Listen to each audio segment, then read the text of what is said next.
ऋषियों ने पूछा, सूत जी, शिवलिंग की स्थापना कैसे करनी चाहिए, उसका लक्षण क्या है तथा उसकी पूजा क्यों करनी चाहिए और कैसे करनी चाहिए, किस देश काल में करनी चाहिए और किस द्रव्य के द्वारा उसका निर्माण होना चाहिए।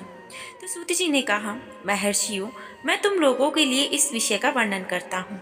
ध्यान देकर सुनो और इस बात को समझो। अनुकूल तथा शुभ समय में किसी पवित्र तीर्थ में, नदी आदि के तट पर अपनी रुचि के अनुसार ऐसी जगह शिवलिंग की स्थापना करनी चाहिए जहां उसकी नित्य पूजन हो सके। पार्थिव द्रव्य से, जलमय द्रव्य से अथवा तेजस पदार्थ से अपनी रुचि के अनुसार कल्पोक्त लक्षणों से युक्त शिवलिंग का निर्माण करके उसकी पूजा करने से, उपवास करने से उसके पूजन का पूरा पूरा फल प्राप्त होता है।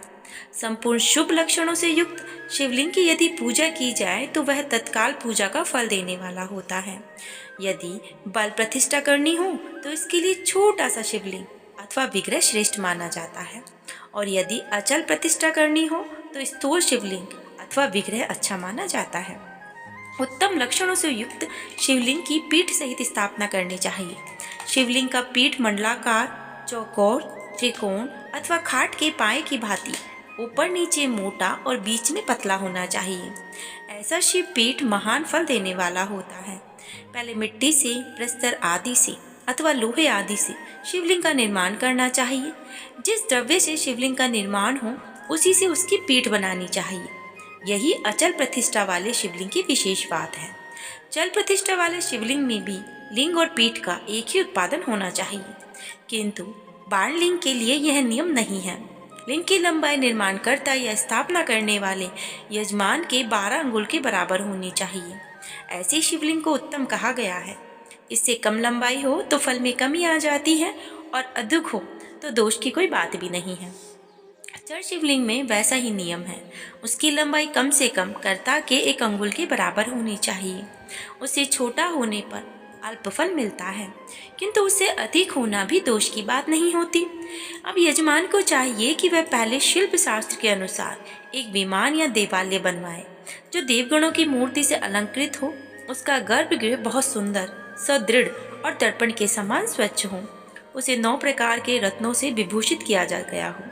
उसमें पूर्व और पश्चिम दिशा के 2 मुख्य द्वार हों जहाँ शिवलिंग की स्थापना करनी हो। उस स्थान के गर्त में नीलम, लाल वैदुर्य, श्याम, मरकत, मोती, मूंगा, गोमेद और हीरा, इन 9 रत्नों अथवा अन्य महत्वपूर्ण द्रव्यों को वैदिक मंत्रों के साथ छोड़े। सजोजात आदि 5 वैदिक मंत्रों के द्वारा शिवलिंग का 5 स्थानों में क्रमशः पूजन करके अग्नि में हविष्य की अनेक आहुतियां दी और परिवार सहित मेरी पूजा करके गुरु स्वरूप मनचाही वस्तुओं से संतुष्ट करे।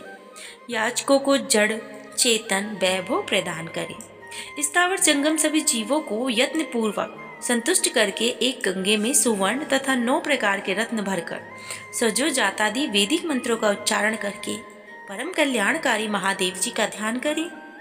तत्पश्चात नाद घोष से युक्त महामंत्र ओंकार का उच्चारण करके उक्त गड्ढे में शिवलिंग की स्थापना करके उसे पीठ से संयुक्त करें। इस प्रकार पीठ युक्त शिवलिंग की स्थापना करके उसे नित्य लेप से जोड़कर स्थिर करें। इसी प्रकार महासुंदर बेर यानी मूर्ति की स्थापना करनी चाहिए। अब सारांश यही है कि भूमि संस्कार आदि की सारी विधि जैसे शिवलिंग में कही गई है वैसी ही मूर्ति की प्रतिष्ठा के लिए भी समझनी चाहिए। अंतर इतना है कि शिवलिंग की प्रतिष्ठा के लिए प्रणव मंत्र के उच्चारण का विधान है, परंतु मूर्ति की प्रतिष्ठा पंचाक्षर मंत्र से करनी चाहिए। जहाँ शिवलिंग की प्रतिष्ठा हुई है वहाँ भी उत्सव के लिए बाहर सवारने निकालने के निमित्त मूर्ति को रखना आवश्यक है। मूर्ति को बाहर से भी लिया जा सकता है, उसे गुरुजनों से ग्रहण भी करें। बाह्य मूर्ति वही लेने योग्य है जो साधु और पुरुषों के द्वारा पूजित हो। इस प्रकार शिवलिंग और मूर्ति में की हुई महादेव जी की पूजा शिव प्रदान करने वाली होती है। स्थावर और जंगम के भेद से शिवलिंग भी 2 प्रकार के होते हैं। व्रत, लता आदि स्थावर शिवलिंग कहलाते हैं और कृमि कीट आदि को जंगम शिवलिंग कहते हैं। इससे आगे की कथा में कहते हैं कि इस प्रकार महाशिवलिंग की स्थापना करके विविध उपचारों के द्वारा उनका पूजन करना चाहिए। अपनी शक्ति के अनुसार नित्य पूजा करनी चाहिए। देवालय के पास ध्वजारोहण करना चाहिए। शिवलिंग साक्षात शिव पद प्रदान करने वाला होता है, अथवा जड़ शिवलिंग षोडशोपचार सहित यथोचित रीति से पूजन करना चाहिए। यही यथाशक्ति नित्य उनका पूजन करें। इस तरह किया हुआ शिव पूजन शिव पद की प्राप्ति कराने वाला होता है। अथवा किसी मनुष्य के द्वारा स्थापित शिवलिंग में, ऋषियों के द्वारा स्थापित शिवलिंग में, देवताओं के द्वारा स्थापित शिवलिंग में और अपने आप प्रकट हुए स्वयं शिवलिंग में तथा अपने द्वारा नूतन स्थापित हुए शिवलिंग में भी उपचार समर्पण पूर्वक जैसे तैसे पूजा करने से या पूजन की सामग्री देने से भी मनुष्य ऊपर जो कुछ कहा गया है वह सारा फल प्राप्त कर लेता है। परिक्रमा नमस्कार करने से भी शिव पद की प्राप्ति कराने वाला होता है। यदि नियम पूर्वक शिवलिंग का दर्शन मात्र भी कर लिया जाए तो वह कल्याणपद होता है। मिट्टी, आटा, गाय का गोबर, फूल, कनेर पुष्प, फल, फूल, गुड़, मक्खन, भस्म, अन्न से भी अपनी रुचि के अनुसार शिवलिंग बनाकर तदनुसार उसका पूजन करें। प्रतिदिन 10,000 प्रणव मंत्रों का जाप करें अथवा दोनों संध्याओं के समय 1-1 सहस्त्र प्रणव का जाप करें। यह क्रम भी शिव पद की प्राप्ति कराने वाला होता है, ऐसा जानना आवश्यक है। इसके आगे कहते हैं कि द्विजों के लिए नमः शिवाय के उच्चारण का विधान कहा गया है। नमः शिवाय का जाप अवश्य करना चाहिए। नमः शिवाय का जप करें। पंचाक्षर मंत्र का 5 करोड़ जप करके मनुष्य भगवान सदाशिव के समान हो जाता है। 1, 2, 3, 4 करोड़ का जप करने से कर्मश्वर ब्रह्मा, विष्णु, रुद्र और महेश्वर का प्राप्त हो जाता है। ब्राह्मण को चाहिए कि वे प्रतिदिन प्रातःकाल 1008 बार गायत्री मंत्र का जाप करें। ऐसा होने पर गायत्री क्रम से शिव का पद प्रदान करने वाली होती है। वेद मंत्रों, वैदिक सूक्तों का भी नियम पूर्वक जप करना चाहिए। वेदों का पारायण भी शिव पद की प्राप्ति कराने वाला होता है।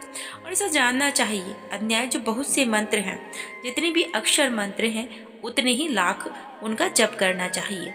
जो मनुष्य भगवान शिव के लिए फुलवाड़ी और बगीचे लगाता है तथा शिव के सेवा कार्यों के लिए मंदिर में झाड़ने, बुहारने इत्यादि की व्यवस्था करता है, वह इस पुण्य कर्म को करके शिव पद को प्राप्त कर लेता है। भगवान शिव के जो काशी आदि क्षेत्र हैं, उनमें भक्ति पूर्वक नित्य निवास करें। वह जड़ चेतन सभी को भोग और मोक्ष देने वाला होता है। अतः विद्वान पुरुष को भगवान शिव के क्षेत्र में आमरण निवास करना चाहिए। पुण्य क्षेत्र में स्थित बावड़ी, कुआं, पोखर इत्यादि को शिव गंगा समझना चाहिए। भगवान शिव का ऐसा वचन है कि वहाँ स्नान, दान और जप करने से भी मनुष्य शिव को प्राप्त कर लेता है।